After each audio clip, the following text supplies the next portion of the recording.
Hi, I'm Anahita. Welcome to In the Zone, our new podcast series from the Middle East Treaty Organization, NATO. We're exploring in detail key issues that emerge when officials talk about getting weapons of mass destruction out of the region. We believe this goal is possible. It's simply a matter of political will, and that's what we're talking about in these podcasts. Hi, I'm Paul, and with Anahita, we're talking today with Dr. Tarja Kronberg, Distinguished Associate Fellow at the Stockholm International Peace Research Institute. She's just completed a study for the Institute on Gulf area security architecture and has a new book coming out, published by Routledge in March, called Renegotiating the Nuclear Order. It's possibly the first sociological study of the issue, at least for some time. So, to get started, we were wondering, kind of on a personal level, what really triggered your passion and what got you to get involved in this field specifically?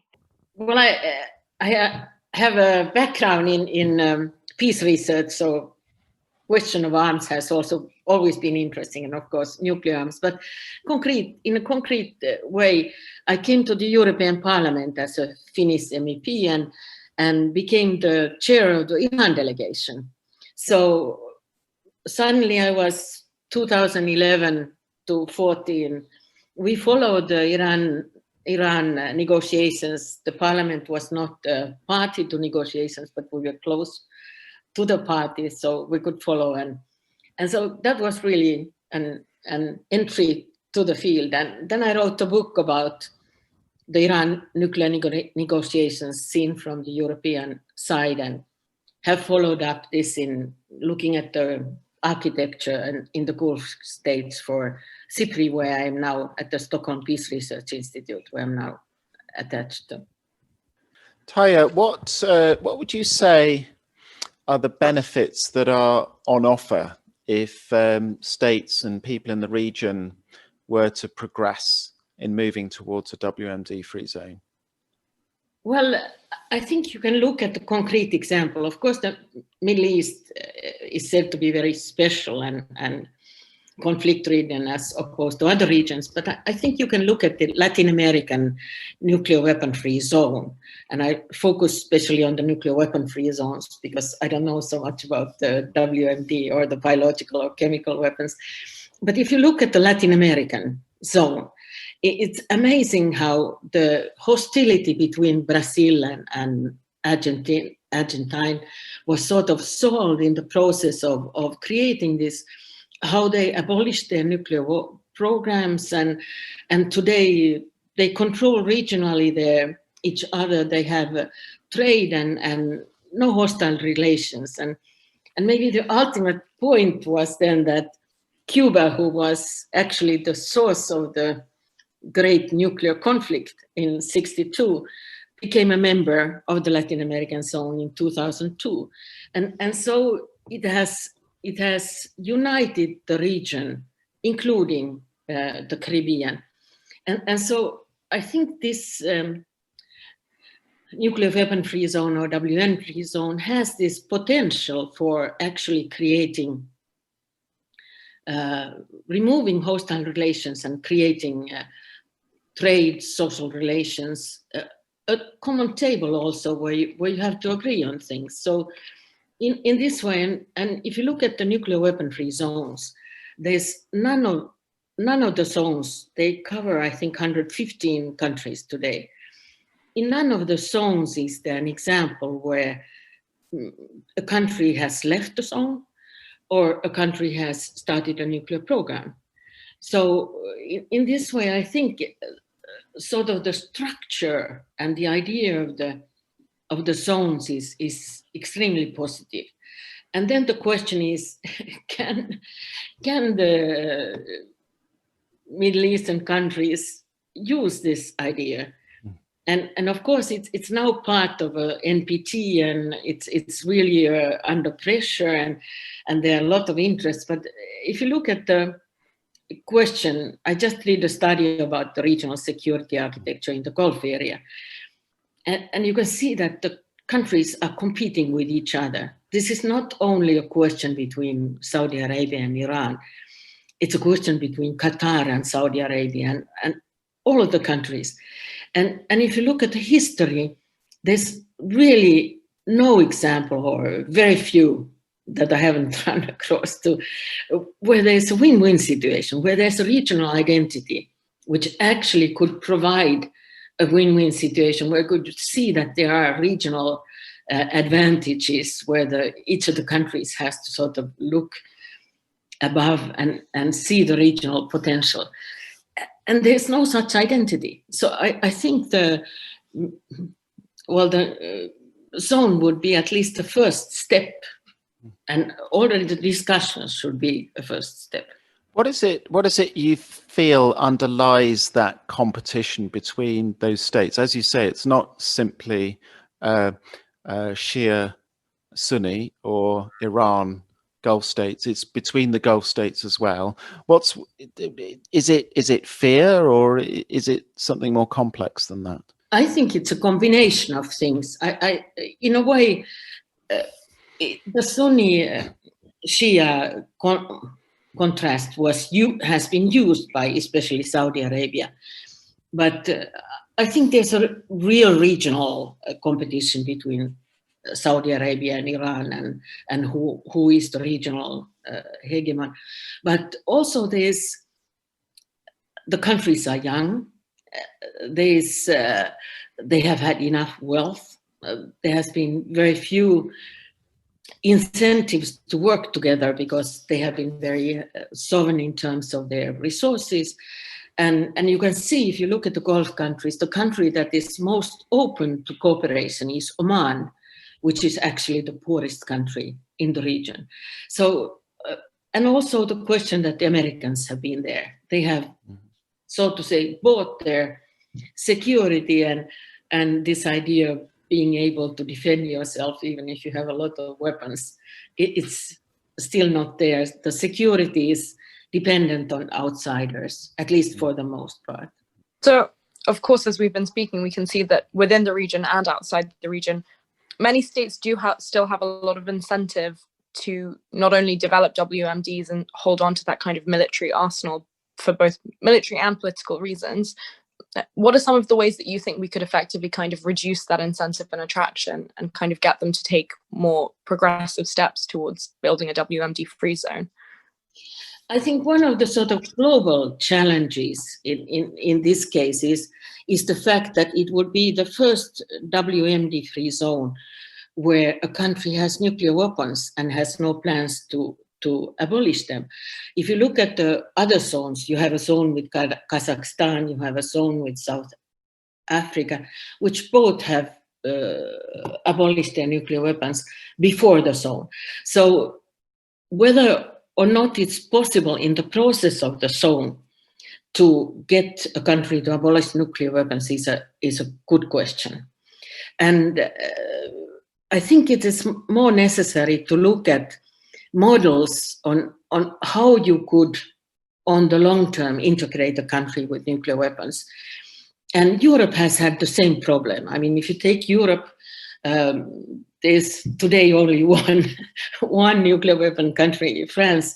And the ideas about Europe as a nuclear weapon-free zone has been there since the Second World War. And now the solution to sort of avoid France or to go around France, or how you would like to say it, is to find partial zones that don't cover all the countries at once, but cover a part. The Central Europe has been a question in Europe. Also, the Nordic countries have had a proposal. And so I think you have to, in the Middle East, where North Africa is also included, look at whether are there, according to this model, sort of partial possibilities. And North Africa could be one. The Gulf countries could be another. Of course, the competition between Iran and Saudi Arabia is a problematic one. But at the New York meeting last year, in 19, when there was a meeting in November with all the Arab countries and Iran participating, they all were in agreement, although, of course, the missile problem didn't emerge and so forth. So there were maybe possibilities of conflicts under the table. But anyway, they all have agreed on the idea of the Middle East weapon-free zone. So a partial step-by-step process could be possible. But I think there could be other methods. The NPT has one method where they integrated five nuclear weapon states and saying that they should disarm and they should start negotiation according to the Article 6. This has not happened, but it was the idea was to integrate these countries during a disarmament period. So there may be stronger motivations or stronger ways of solution in terms of Israel and the regional community. But I think there's one more point, and it's that Americans have used the argument against or in their support to Israel. They have said that Israel is isolated, and the isolation of Israel is a result of the fact that they don't participate in these discussions. So the zone could actually be a way to integrate Israel in the region. And here I think the Abraham Accords may be a sort of very small starting point and maybe not the right one, but anyway, it's one step where Israel is being now integrated. You mentioned the Abraham Accords, Tarja. There's a lot of cynicism about them, and maybe that points to a more general cynicism that people have about things in the region, and about the prospects for disarmament more generally. Why do you think people are so cynical about intentions and prospects in this area?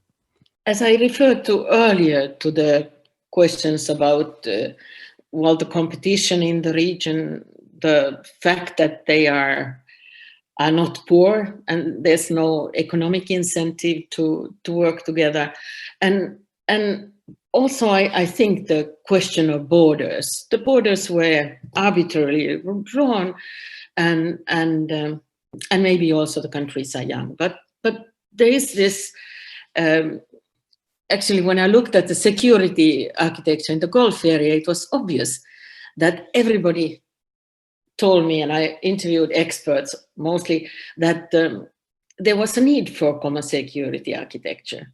But then the reasons that were cited were, well, we don't know what sovereignty means. And you can see also in the region that the countries send groups to Libya, to Syria, to Yemen, to Iran has paramilitaries in Iraq. So there is a lack of understanding of what sovereignty actually means, and people are aware of it, but don't do anything about it. Tarja, I'm really excited by the possibility of reading your new book, Renegotiating the Nuclear Order. I'm sure it has direct relevance to the region. But what are the main things that you feel come out of your research about what can be done to move us in the direction of, in the region, a WMD-free zone, and beyond that, in the direction of global nuclear disarmament? What I have looked at is the renegotiating the nuclear order to try to see if there are ways that the nuclear order could become more egalitarian. It could distribute the rights and the responsibilities in a better way. There's an unbalance clearly, and how maybe particularly the non-nuclear states could be empowered. I have also looked at the structural question of the two treaties, but in terms of the nuclear weapon-free zone and the zone question, I think the countries that are part of the zones in the world, and I think this is, I have looked sort of on relevant social groups and subdivided the nuclear weapon states into relevant social groups and also the non-nuclear weapon states. And the 115 states that are members of the nuclear weapon-free zones are an extremely important and potentially influential group in this nuclear order, but they don't work together. There's practically no contact between the zones, and if they would decide to work together, there would be a completely different. I mean, their potential. They have double commitment to nuclear weapon-free status. First with the NPT, secondly in the regional setting. They have potential in terms of actually looking to a world free of nuclear weapons zone by zone. I mean, increasing the number of zones is a critical question, and there are books written about how the world consists of nuclear weapon-free zones only. And I think here lies the potential, but first of all, there are two things. Each of the zones has to see the need to work globally and to work with the others and to establish a common organization.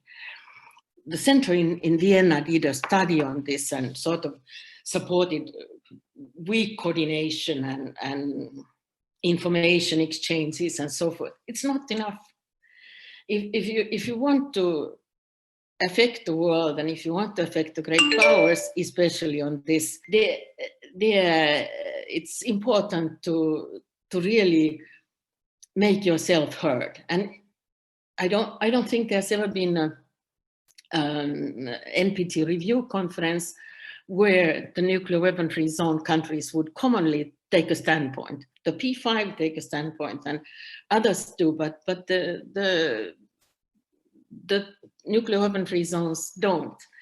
And this could make a completely different situation. Furthermore, there's a question of, I think there are some studies done on how the NPT could be changed. And one of the ideas is you cannot change it formally or reform it because each of the P5 has to support any change in the treaty. But it could be, and it cannot be changed by the review documents that are produced every 5 years. But the question is, who could walk out from the NPT conference? And if a country walks out from the NPT conference, there's a discussion that it would be a pariah and people would think that they were sort of interested in nuclear weapons. But this would not be the case for the 115 countries of the nuclear weapon-free zones.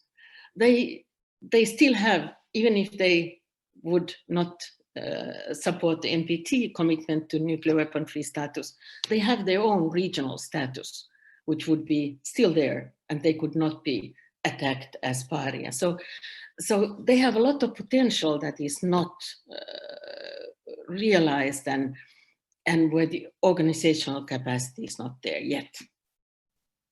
That was really interesting. Thank you. It makes me think about the role that civil society has to play when it comes to all the work that is still to be done and all the work that has been done.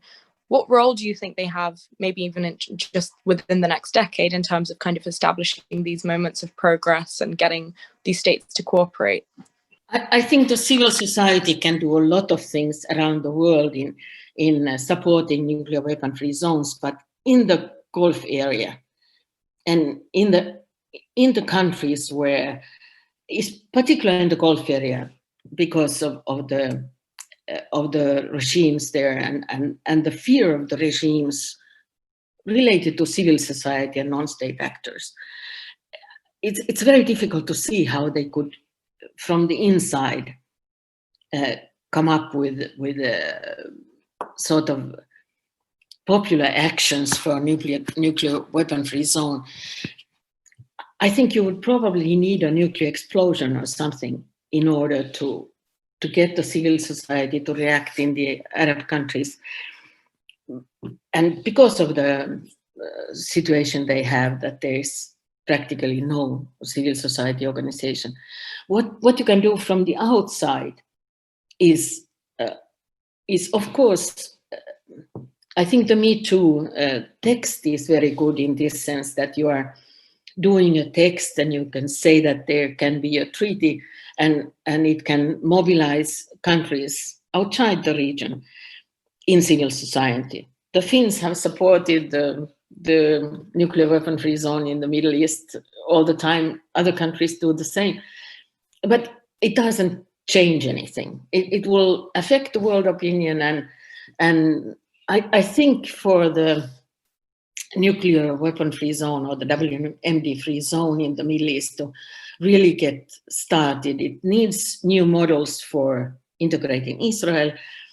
And secondly, it needs world pressure from the nuclear weapon-free zones themselves. I mean, 115 countries is not a few, it's the majority of the states in the UN, and it's 30% of the population of the world. And then, of course, the final question is, if there were nuclear weapon-free zones, except the great powers, Russia, China, and the US would probably not join a nuclear weapon-free zone regionally in the immediate future. But if the other states were party, then it would be an interesting situation to see what would the great powers do, and especially if they had unconditional security guarantees for all the states in the nuclear weapon-free zones, that they would not attack them by nuclear weapons.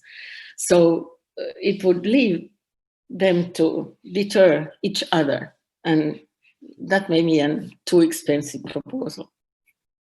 But this is, this is sort of looking in the long term. This is not something that can be taken up at the NPT conference next year or this year. With that, I was wondering whether it's okay with you, I could ask a slightly more personal question. With your background, you're extremely established, and as a woman kind of starting out, I'm a young person in the field, it's really inspiring to see figures like yourself. But I was wondering, maybe as a woman within the international security field especially, and also entering spaces of government, what were some of the challenges that you faced, and maybe what kind of advice would you throw out there to not only young people, but women especially? I think the international security field has changed very much in terms of women's participation. And if you looked at the last nuclear policy conference the Carnegie arranged, I think most of the speakers were women. Actually, now you have this promotion of women in the nuclear field, but also in other security fields, where women participate a lot. And I think there was this fantastic picture, which I cannot find anymore, but on the Iran negotiations, there was this picture where on the two sides of the table, there was, on the Iranian side, there were 5 persons, 1 ambassador and assistants negotiating on the Iran side. And then on the European side, there were 5 women negotiating from the European side. And it was such a fantastic picture, because it actually showed that there is change, it's starting, and I'm sure that in a few years, Iranians will have women negotiators also in their team. And I think this has changed very fast. I don't think you as a young woman don't have these problems that it's going to be a man's field, and you sort of have a male image of the field. I think women are participating to the extent that actually the Iran negotiations on the European side were dominated by women. It's really reassuring. Thank you. It would be an optimistic message anyway. Yeah.